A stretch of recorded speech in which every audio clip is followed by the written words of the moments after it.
Hey everybody, Duck Number 8 Wooden Railway here, and today we're going to review Mudglorious Mud. Mudglorious Mud is a DVD with 6 episodes.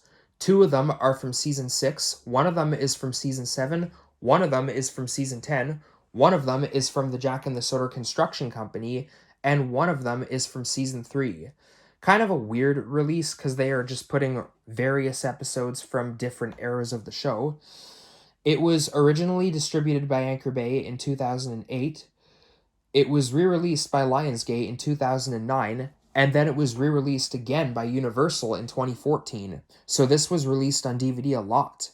But did Universal need to re-release this one? It was told by George Carlin, the season 3 episode, Alec Baldwin, the season 6 episodes, Michael Brandon, the season 7 episodes, the Jack and the Pack episode, and the season 10 episode. My copy is the original Anchor Bay 2008 copy. In fact, I actually have 2. This was my childhood copy, but I lost the case. Only the disc is left.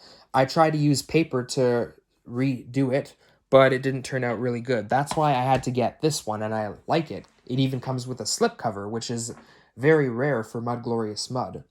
The front has a picture of a muddy Thomas and Isabella outside Maithwaite Station. It has a yellow shaky title up here. The spine has the hit logo at the top. It's red with a yellow wavy title. Has a cartoon Thomas and the Anchor Bay logo. And the back it's red with the yellow wavy title, blue wavy tracks. It has your blurb right here. You have snapshots from the episodes Missing Cars and A Friend in Need. The menu is right here, and the Anchor Bay licensing is down here at the bottom. The disc is a squished up version of the front poster arts. And the booklet, we're going to take a look at the booklet. But first, in addition to the booklet, we have this Wubsy tag where if you're a fan of Wubsy, I'm not, you could go to this and see what this is all about. There's more information about it at the back, I think. But overall, I'm not a fan. So anyways, here is the booklet itself. This is what the booklet looks like. Here's the front of the booklet. It is exactly what you have seen on the front cover, only it has the Join the Anchor Bay Kids Club on it. Here's the inside of the booklet. The main menu is right here. You could go to the main menu and see what that's all about. Pick a Story is right here. You could pick any of these episodes that this release has. The 2 sing-along songs are here. I know it says 3, but I don't count the engine roll call because for all of these newer DVDs, they always play the engine roll call at the end. The character gallery is right here. You can go to the character gallery and see what that's all about. And the activity sheet is right here. You could go to the activity sheet. And join the Anchor Bay Kids Club. Here is the website to it. You could go to that. And again, another thing about Wubsy, you could also go to that as well. So, yep, that is the booklet discussed, and now we are going to talk about the episodes. So the episodes on this are Edward Trevor and the Really Useful Engine from Season 6, Thomas and the Avalanche from Season 7, Missing Freight Cars from Season 10, Mudglorious Mud from Jack and the Pack, A Friend in Need from Season 6, and Edward Trevor and the Really Useful Party from Season 3. I'm only going to talk about half of these episodes because the rest I did on previous releases when I reviewed those episodes back during the time of those releases. So we'll skip to episode 2, Thomas and the Avalanche.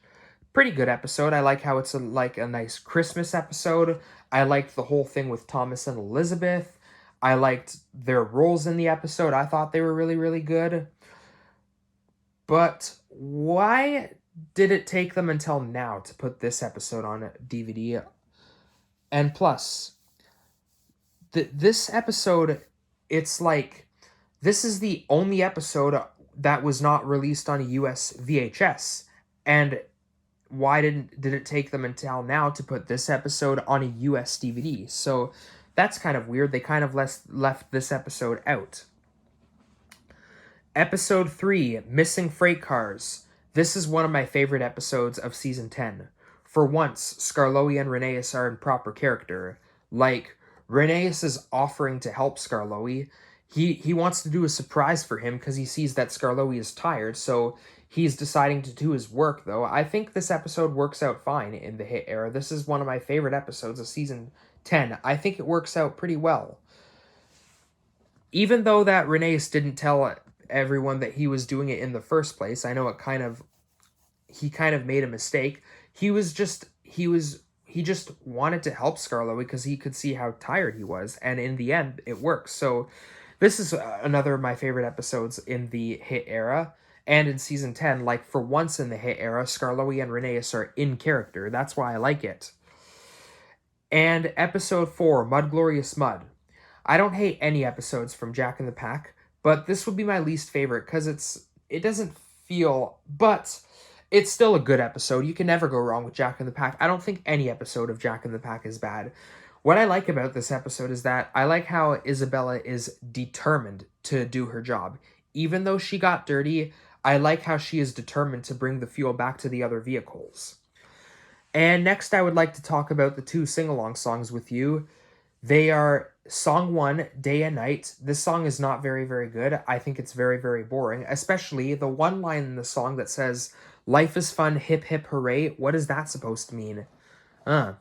And Song 2, Togetherness. A good song about Edward and Henry. Like, I mean, it's not a perfect song, but it sounds okay, I guess. So, yep, those are the 2 sing-along songs. And now, I would like to talk about the reason why I have these characters here. So, I'm just going to put this back here and we'll talk about it. So,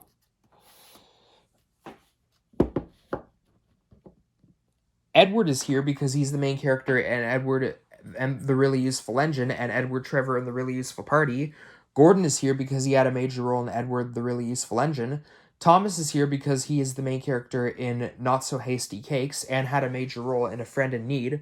Rhaenys is here because he's the main character in Missing Cars. Skarloey is here because he had a major role in that episode. He was the one who Rhaenys was helping out. Elizabeth is here because she's the main character in Not So Hasty Cakes. Isabella is here because she's the main character in Mudglorious Mud. Jack is here because he's the main character in A Friend in Need. And Trevor is here because he is the main character in Edward Trevor and the Really Useful Party. Thoughts about this release? It's a good release, but pointless release because of the episode mix. Like, it's just random episodes from random eras of the show.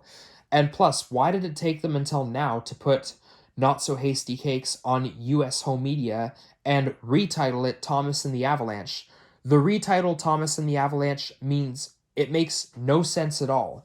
Why didn't they use just the original US title, which was Not So Hasty Cakes? You didn't have to call it Thomas and the Avalanche because there are no avalanches in the episode, so that's weird. And another time where they did this on this release was the episode Missing Cars from season 10. Now, why did they retitle it Missing Freight Cars? In addition, when Michael Brandon reads aloud the title, he only says Missing Cars. He leaves out the word freight. Like, why did they have to retitle it Missing Freight Cars? On the PBS airing for this episode, which is Discovery, PBS airing 39, they say the correct title card. It says Missing Cars. And on the actual, like, the TV title card, it says Missing Cars. It doesn't have the word freight in it. But here on this release, it says the word freight in it, Missing Freight Cars. That's weird they did that. And plus, why did they make this for the last pack episode? And because of the title, so this is titled Mudglorious Mud, but the episode is not the first on this release, it's the 4th. Why are there 2 songs in the duration? You didn't need to put 2 songs in this. 1 would have been enough.